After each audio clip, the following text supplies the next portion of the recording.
मैं नित्य जायसवाल GGIC कटरा से। आज मैं क्लास 10th का चैप्टर नंबर 2 बहुपद पढ़ाऊंगी। ठीक है बच्चों, मैं आपको पहला चैप्टर पूरा बता चुकी हूँ, उसके सारे क्वेश्चन भी करा चुकी हूँ। आप लोग करके मुझे व्हाट्सएप से दिखाइए। अब मैं आपको नेक्स्ट चैप्टर शुरू करूंगी, पॉलिनोमियल या बहुपद। ठीक बच्चों, अब देखो 9th क्लास में आपने बहुपद चैप्टर पढ़ा था कि पॉलिनोमियल क्या होता है, बहुपद क्या होता है। बताया था बहुपद कि px x a0 xn, इस फॉर्म में इसलिए लिखते हैं कि कितनी भी पावर हो उससे डजंट मैटर। 2xn-2 से लेके n x की पावर 0, यानी कोई भी एक चर राशि हो, वो किसी तरीके से भी लिखी हो, लेकिन जो चर राशि है उसकी जो घातें हैं वो हमेशा धन पूर्णांक होनी चाहिए, यानी नॉन निगेटिव इंटीजर्स होनी चाहिए, यानी घात जो है वो नॉन निगेटिव होने चाहिए। ठीक है ना, यानी क्या हो जाए, धन पूर्णांक। घात क्या होनी चाहिए, डिग्री क्या होनी चाहिए, हमेशा पॉजिटिव होनी चाहिए, नॉन निगेटिव। यानी कोई भी अगर 3/4 है, 2 है, तो वो पॉलिनोमियल नहीं है, यानी बहुपद नहीं। इसकी पहचान आप लोगों ने की थी। अगर एक टर्म रहे तो इसको हम लोग क्या कहते हैं, एक टर्म रहे, मान लो ये ax2 है, तो इसको हम लोग क्या कहते थे, एक पदीय। 2 टर्म होंगे तो क्या होता था, ये द्विपदीय। 3 टर्म होंगे तो क्या हो जाएगा, त्रिपदीय। ये सब चीजें बताई थी आपको। ठीक है, तो पॉलिनोमियल आपको पता है, पॉलिनोमियल की घात पता है।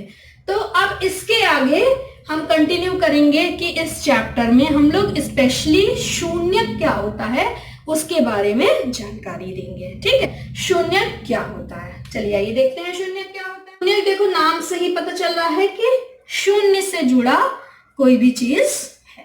ठीक, अब मान लीजिए आपके पास कोई, पहले हम लोग एक लीनियर देखते हैं। कैसे, लीनियर का मतलब x की घात 1 हो। ठीक है, ये y बराबर एक समीकरण है कि 2x + 3। ठीक है, इसका हम लोग एक ग्राफ प्लॉट करते हैं। देखिए कैसे ग्राफ प्लॉट करेंगे, देखो क्या करेंगे, x बराबर 0 रखेंगे तो y बराबर क्या आ जाएगा, 3 हो जाएगा। ठीक, अब x बराबर 1 रखेंगे तो क्या हो जाएगा, 2 × 1 + 3 बराबर y, 2 + 3 यानी 5 बराबर y हो जाएगी। अब एक वैल्यू माइनस की भी रख लें, x बराबर -1 तो क्या हो जाएगा, -2 + 3 बराबर y, यानी 1 = y।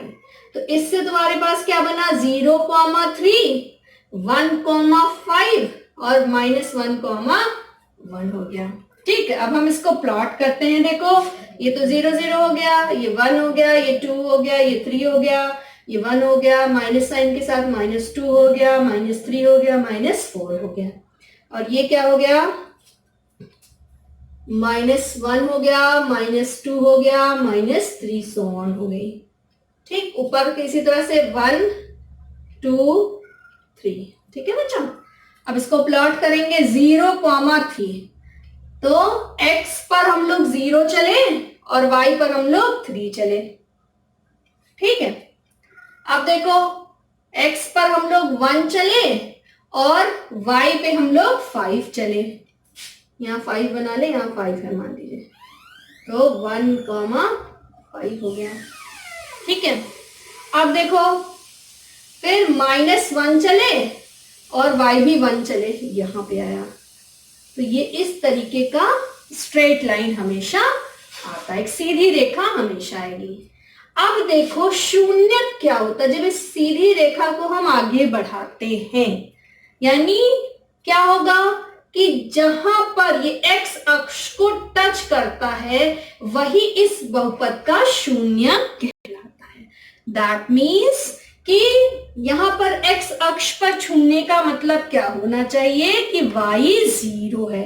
अब इसी इक्वेशन में हम लोग y बराबर अगर 0 रख ले तो क्या हो जाएगा, x बराबर -3/2 होगा। तो यहां पर क्या हो जाएगा, -3/2 यानी तीसरे का आधा हिस्सा हो जाएगा। ठीक है, तो शून्यक क्या होता है, बहुपद का शून्यक जो दिखा रहे हैं कि बहुपद का शून्यक क्या होता है। शून्यक की कंडीशन क्या होती है, इसको बहुत ध्यान से धीरे धीरे समझिएगा। ज्योमेट्रिकल इंटरप्रिटेशन बहुत जरूरी है कि किसी भी बहुपद का शून्यक वह बिंदु होता है जहां पर जो भी हमारा अगर बहुपद है वो x अक्ष को छूता है, यानी x अक्ष पर स्थित होता है, वही उसका शून्यक कहलाता है। बहुपद, फिर से ध्यान से सुनिए कि बहुपद का, ध्यान से सुनिएगा, बहुपद का शून्यक वह कहलाता है जो बिंदु जो x अक्ष पर स्थित हो। x अक्ष पर इसका मतलब है कि y कोऑर्डिनेट वहां पर 0 हो। अगर लीनियर है यानी x की पावर क्या है वहां पर 1 है तो उसका एक शून्यक होगा। अब दूसरा एग्जांपल आपको देती हूं, कैसा, क्वाड्रेटिक इक्वेशन का एग्जांपल से समझाती हूं, वहां शून्यक की कंडीशन। देखिए एक एग्जाम्पल है आपका दिया है y बराबर x² - 3x - 4। ठीक है, अब हम लोग इस पर x की वैल्यू देते जाएंगे और y की वैल्यू निकालते जाएंगे। ठीक है, अब देखो x बराबर 0 रख दिया पहले, तो y बराबर क्या हो जाएगा, 0 - 3 इंटू 0 - 4 यानी -4 हो जाएगा। तो हमारे पास एक कोऑर्डिनेट क्या बना, 0 - 4। ठीक है, अब देखो फिर x बराबर हमने रख लिया 1 रख लिया, तो y बराबर 1 का स्क्वायर -3 इंटू 1 - 4, 1 - 3 - 4 यानी क्या हो गया, -2 - 4 यानी -6 हो गया। ठीक, अब हम लोग देखो इसका फैक्टर कर लेंगे, इसका जो आसानी से हम लोग को 3x² - 3x - 4 है, तो ऐसा घटाए कि 3 आ जाए और गुणा करें तो 4 आ जाए। तो 4 में 1 जो है घटा देंगे तो 3 आएगा, 4 में 1 का गुणा कर देंगे तो 4 हो जाएगा। तो 4x माइनस ये प्लस x -4, x कॉमन तो x -4 प्लस 1 x -4 और x -4 और x प्लस 1 आया। अब देखो y, क्योंकि तुम्हें x अक्ष पर छूना चाहिए तो y क्या हो जाएगा, 0। इसका मतलब क्या हो जाएगा, x -4 या तो 0 होगा या x प्लस 1 बराबर 0 होगा।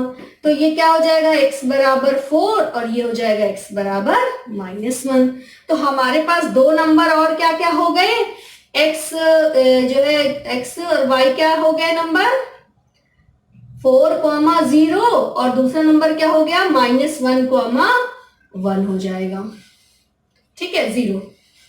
अब हम लोग इसका ग्राफ प्लॉट करेंगे, क्योंकि ग्राफ से आपको बहुत इजी, और आपकी पहली एक्सरसाइज में यही पूछा गया है कि ग्राफ से समझाइए या बताइए कि शून्यक कितने शून्यक हैं इस पर। अब देखो पहला वाला क्या हो गया, x0, ये 0 0 हो गया, 1 2 3 4 -1 -2 -3।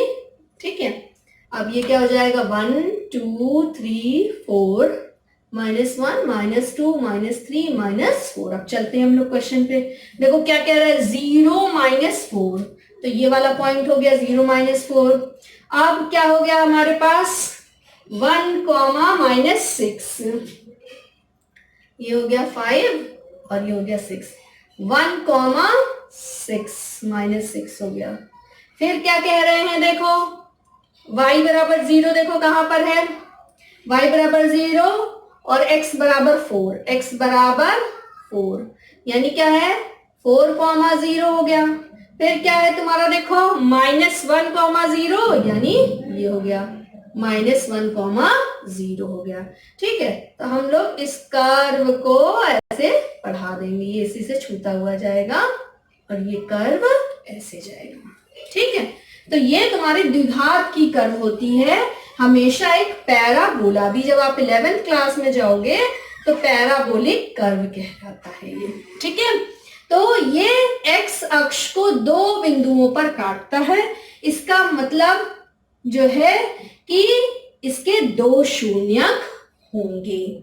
इसी तरह से 3 घात की इक्वेशन हम लोग लगाएंगे, उसकी ग्राफ खींचेंगे तो वो भी क्या कहलाएगी, उसमें 3 जो है शून्यक हो जाएंगे। ठीक है, अब देखिए आगे एक्सरसाइज 2.1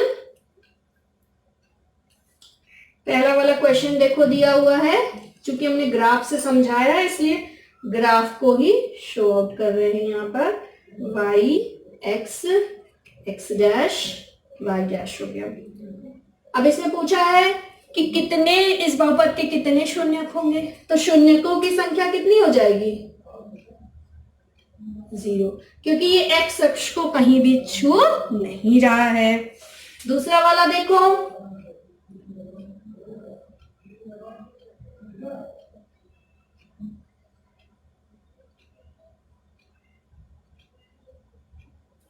अब देखो इसमें कितनी जगह छू रहा है, x है, x डैश है, y है, y डैश है। तो x अक्ष को कितनी जगह टच कर रहा है, 2 जगह। तो कितने शून्यक होंगे, 2 शून्यक होंगे। शून्यक कितने हो जाएंगे, 2। ठीक है, तीसरा वाला देखो,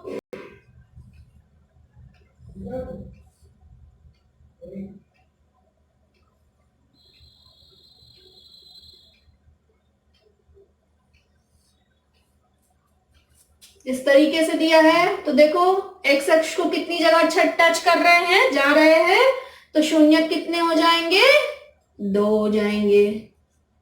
ठीक, इसी तरीके से देखो लास्ट वाले में, 4th वाले में 2 जगह टच कर रहा है। मैं आंसर लिख दे रही हूँ। 4th वाले में देखो 2 शून्यक होंगे, फिर 5वें में देखो 1 2 3 4 शून्यक होंगे, और 6ठे में देखो 1 2 3 शून्यक होंगे। 6ठे में क्या होंगे, 3 शून्यक होंगे। ठीक है, तो शून्यक अब समझ आ गई आपको कि शून्यक कैसे निकालते हैं।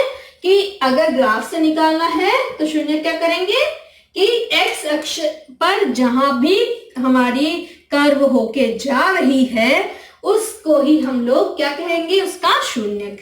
x अक्ष पर 2 जगह जा रही है तो 2 शून्यक, कोई जगह नहीं जा रही तो 0 शून्यक, और जो है इसके शून्यक 2 हो गए, इसमें 2 जगह, इसमें 3 जगह टच कर रही है, इसमें 4 जगह टच कर रही है। तो इसमें इस तरीके के क्वेश्चन आपको करने हैं एक्सरसाइज 2.1 में। अब बारी आती है कि शून्यकों के और गुणांकों में क्या संबंध होता है। बच्चों ये नोट है, किसी बहुपद के शून्यकों और गुणांकों में संबंध। अगर आपके पास लीनियर इक्वेशन है ax प्लस b, तो इसमें क्या हो जाएगा, तुम्हारा x बराबर क्या हो जाएगा, -b/a हो जाएगा। ठीक है, अब देखो यहां पर अगर इस तरीके से फॉर्म है ax² plus bx plus c, ठीक है, ये तुम्हारा बहुपद है। तो जो शून्यक होगा वो कैसे, उसमें संबंध कैसे, यानी इसके कितने जो है मूल होंगे, 2 मूल होंगे, यानी 2 मूल होंगे। ठीक है, अब देखो मूलों, मान लिया एक मूल अल्फा है और दूसरा मूल बीटा है, तो मूलों का योगफल क्या होता है, -b/a होता है। इसका मतलब क्या हो गया कि -x का गुणांक अपॉन x² का गुणांक होता है। ठीक, और अल्फा इंटू बीटा यानी गुणनफल निकालेंगे तो c/a होगा। इसका मतलब क्या हो गया, कांस्टेंट टर्म अपॉन x² का गुणांक। ठीक है, तो ये द्विघात के लिए है। अगर आपका द्विघाती बहुपद है तो उसके मूलों में संबंध क्या होगा, अल्फा प्लस बीटा -b/a होगा और अल्फा इंटू बीटा c/a होगा। इस पे बेस देखिए क्वेश्चंस है आपके।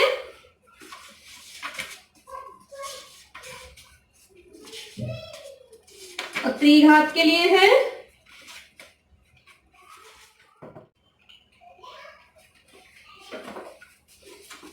देखिए बच्चों, एक्सरसाइज 2.2 में पहला क्वेश्चन दिया हुआ है।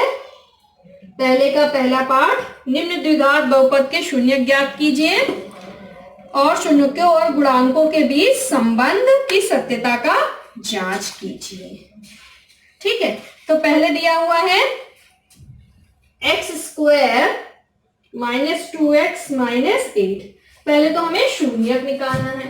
ठीक है, तो पहले तो हम इसका फैक्टर करेंगे। देखो 8 है, ठीक, तो ऐसे दो नंबर लाएं कि घटाने पर, यहाँ पे माइनस साइन है इसलिए घटाने पर 2 आए और गुणा करने पर 8 आए। तो 4 दूना 8 और 4 में से 2 गया, क्या बचा 2।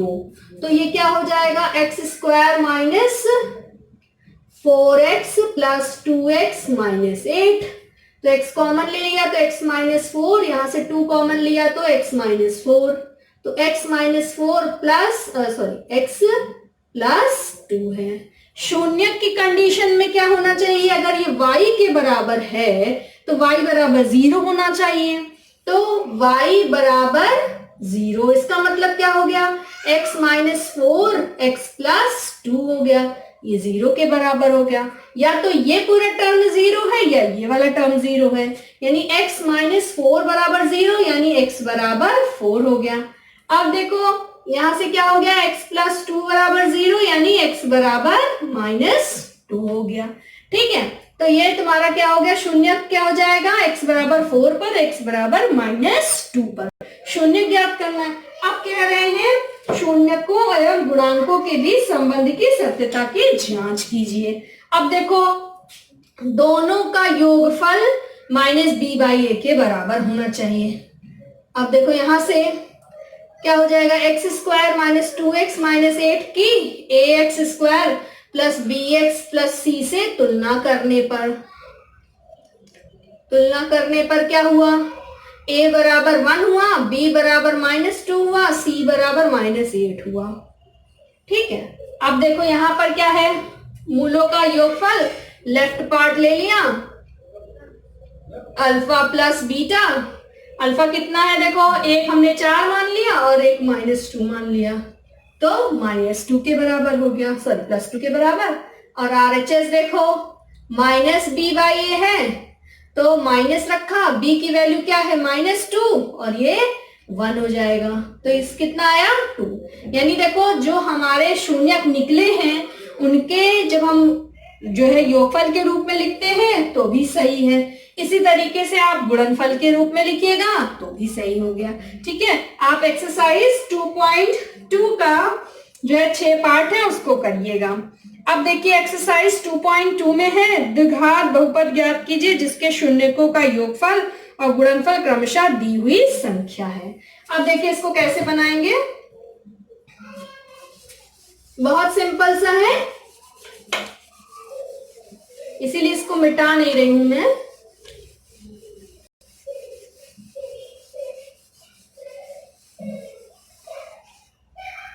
देखिए एक नोट यहां पे करके लिख लीजिए, क्या है कि x² माइनस मूलों का योगफल इंटू x प्लस मूलों का गुणनफल होता है। बस इसी को याद रखिए, इसी से सारा काम आपका बन जाएगा। देखिए एक्सरसाइज दिया है कि जिसके शून्यकों के योग गुणनफल इतने इतने दिए हैं, तो ये x2 का पहला पार्ट देखो, x² लिखो, मूलों का योगफल कितना दिया है 1/4x और मूलों का गुणनफल -1 दिया हुआ है।